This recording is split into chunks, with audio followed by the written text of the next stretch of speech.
A bizarre anime series deserves a bizarre review, and that's exactly what you're going to get in my review of JoJo's Bizarre Adventure Golden Wind, Episode 3.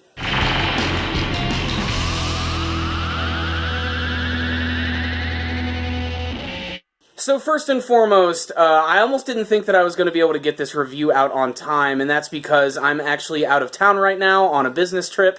I'm in beautiful Virginia, and the weather is amazing, and I've been really busy, and I was really afraid that I wasn't going to be able to get this review ready for you guys, but I actually had a couple of hours to myself, which gave me a perfect opportunity to watch the third episode of JoJo's Bizarre Adventure Golden Wind. I just got done watching the episode, and man, I have got to talk about it to the point where, yes, I am doing this review on my freaking phone, so I do apologize for the quality, the sound quality, the picture, whatever, but I just had to give my thoughts about this amazing episode of Golden Wind, which was a great continuation of the story of Giorno Giovanna's climb to the top of the Passione Mafia group. Before I go any further in my review, let me just go ahead and say that I don't read the JoJo's Bizarre Adventure manga series at all, and a lot of that is the reason why I refer to these stands as the names that they have in the subtitles. A lot of people were giving me a lot of shit for that in my last review, and for that I do apologize. But again, remember, I'm just watching the anime version of this for the very first time, but now I am going to officially refer to Golden Wind as Golden Experience, and Bruno Bucciarotti's stand, which I'm now going to call Sticky Fingers, which is, you know, just saying that out loud is fun. But this episode right here is sort of a continuation of the actual story of Giorno trying to become a member of Passione and to eventually become its actual leader, which I think is really awesome. And he's going to have to go through a pretty ridiculous test. And this test is going to involve being tested by this big dude who goes by the name of Polpo. Now, Polpo is kind of like this weird mixture of Don Corleone, Jabba the Hutt, and Hannibal Lecter. He's this giant ridiculous mass of a character who is in jail, and he is one of Passione's capos, which is to say he's kind of like a made man. He makes a lot of big rules, and he has a lot of pull within this organization, and his role is actually to test all these brand new members with a test which is absolutely insane. It seems really simple at first, but basically what he does is with these new members is that he gives them a lighter, and they have to keep it lit for upwards of 24 hours in order to make it into the group. Now, that may not sound that difficult, but there's a lot of things that can put out this light. I mean, there's wind, there's water, or even there's just the fact that in order to just get this lighter, you have to go into a prison to meet Polpo. Yes, I said that he was kind of like Don Corleone and Hannibal Lecter, and that's because he's in this maximum security prison, and he's behind this like giant glass wall. And the way that they introduce him for the very first time is so fantastic, because at first, it almost doesn't even seem like he's like in the room at all, but he's actually like the giant bed that Giorno sees in the room and suddenly sort of transforms into his human form.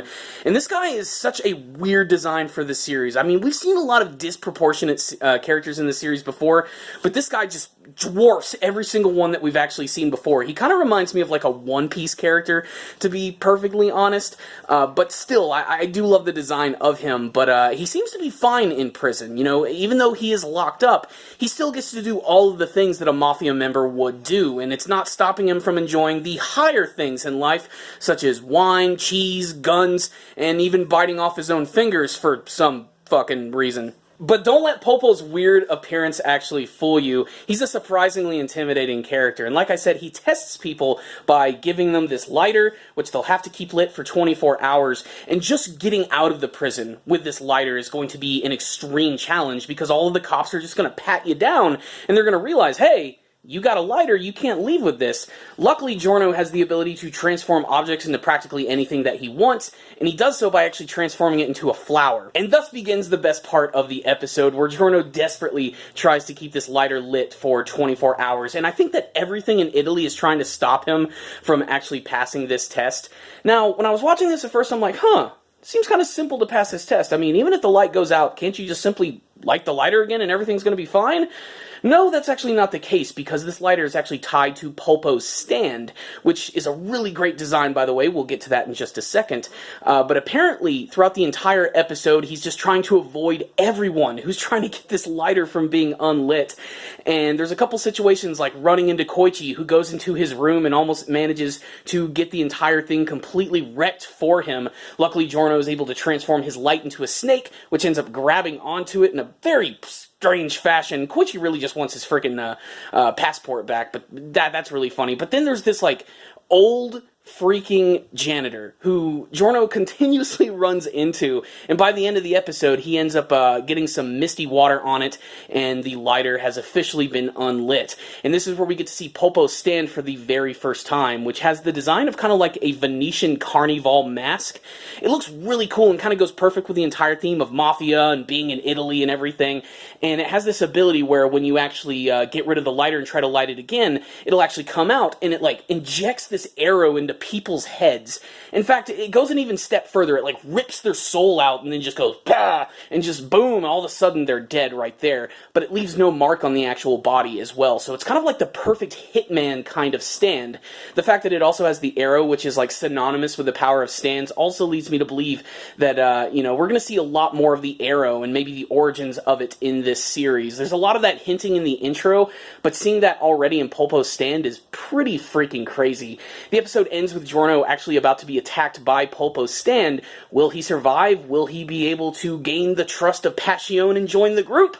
Well, we're just going to have to find out. So, what's the rundown on this episode of JoJo's Bizarre Adventure Golden Wind? Another fantastic and super engrossing episode, which is having fun with its over-the-top character design and its ridiculous storytelling. I didn't think a story about keeping a lighter lit for 24 hours would be this much fun, but it managed to be really great in this episode, and it didn't shy away from the ridiculous violence that the series is known for, and little by little, Giorno is becoming one of my favorite JoJo characters, if only because he's so different from the previous ones. He's not a hero. He wants to be a freaking mob boss, and he's gonna have to go through some crazy shit in order to make that happen.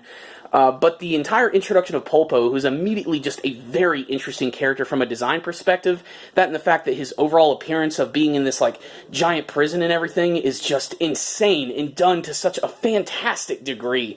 So yeah, this was a great episode, which is going to be leading into a really fun two-parter. So yes, I loved this episode. In fact, I'm going to give it a 5 out of 5. I'm sorry this review is so rushed and a little weird with the way that I'm actually doing it, but I just had to give my thoughts about this episode right here.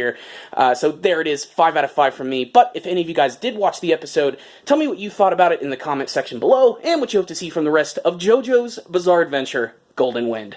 Thank you guys for watching. I'll see you all next time, and as always, stay down, baby.